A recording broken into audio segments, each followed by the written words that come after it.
Hello mga kamarites! Nandito kami ngayon sa SM Park. Ano, papunta kami kay FC. Diba? Nagpapalamig lang, sobrang init. May ka-meet up lang ako, makipagkita kami sa ka-work ko dati, sa Save More.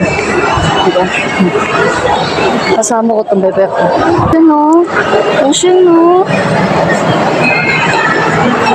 You wanna ride? Ocean? Uy! McDonald's. Naligaw kami Marites. Ayan o. Naligaw kami mga Marites. Babalik kami. Long way kami. Ocean! Naligaw kami. Papunta pa lang kami KFCN. Nasa dyan pa lang kami. Kaya nag-enjoy siya. Enjoy na enjoy ang bebe. Enjoy. Ay, naku. Nawala.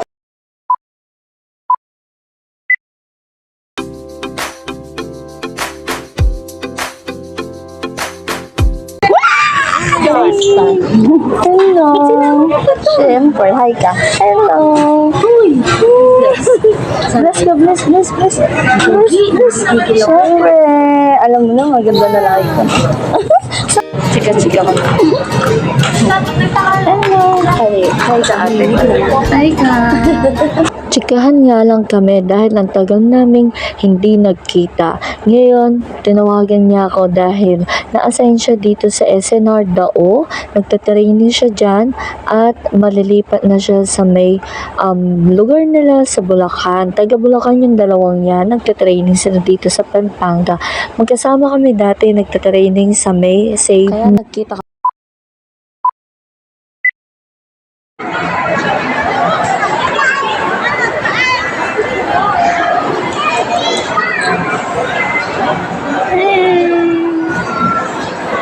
Wala.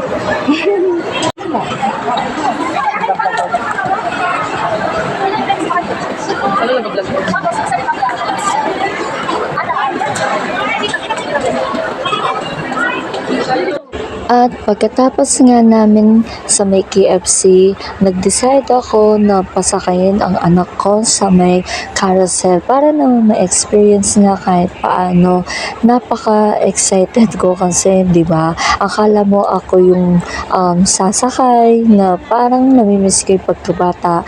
And kahit sa simpleng ganito lang na bagay, mapapasaya ko yung aking bebe and may experience niya sasakay sa carousel, di ba? Kahit paano ma-enjoy niya ang pagka-baby niya.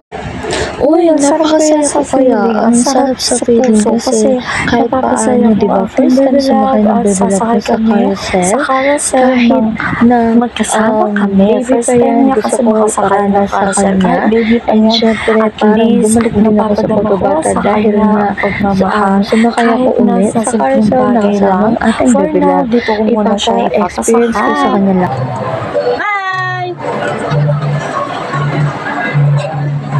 Alam mag-enjoy yun. Baka nanay. Habang nakasakay nga kami sa carousel na to, ini-enjoy ko yung moment na magkasama kami ng bebe love ko dito sa carousel. Kasi minsan lang naman kami makapunta sa SM at minsan ko lang naman maibigay sa kanya ang kaligayahan. Kaya abang bata sila, i-enjoy na natin at ipadama natin sa kanila ang pagmamahal at yung oras. I-focus lang natin sa kanila and ibigay natin kung kaya naman natin. Kahit paano na wala akong trabaho financially and hindi namin kasama daddy niya, okay lang. At least masaya ako at nakikita ko masaya yung baby love ko kasi nakakaranas siya ng ganito. Nung bata ako, di ko naranasan yung ganito. At totoo man. Kasi wala pang ganito ng panahon na bata ako. Ngayon, nakasama kong aking baby love at dahil first time ko and first babe ko, gusto ko naman iparana sa kanya, ipadama ang pagmamahal para pagdating ng panahon, maaalala niya ito Sa puntong yan, hindi ko alam kung ano ang mararamdaman ko. Naluluha ako at naalala ko nung dinala ko siya dyan sa SM kasi minsan na kami magpunta ng SM. Bawat pumunta talaga kami ng SM, dinadala ko siya sa palaruan at sa mga carousel para makasakay siya. Maliit na bagay lang yan. Huwag natin ipagdamot sa kanila ang oras at ang pagmamahal. Ipagdamot natin habang bata pa sila para naman pagdating ng panahon, sila naman ang magbibigay sa inyo ng oras at pagmamahal.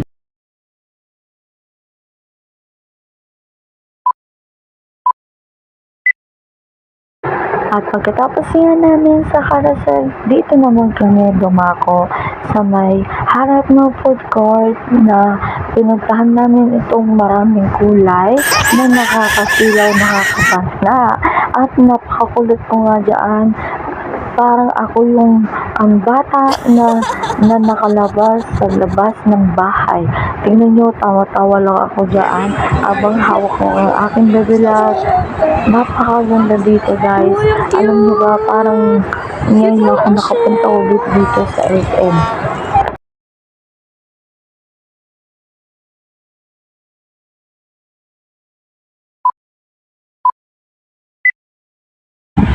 At syempre, dahil napagod na kami, kakaikot-ikot, kakagala, ayan, umupo muna kami sa food court at mamimili kami ng ating kakainin.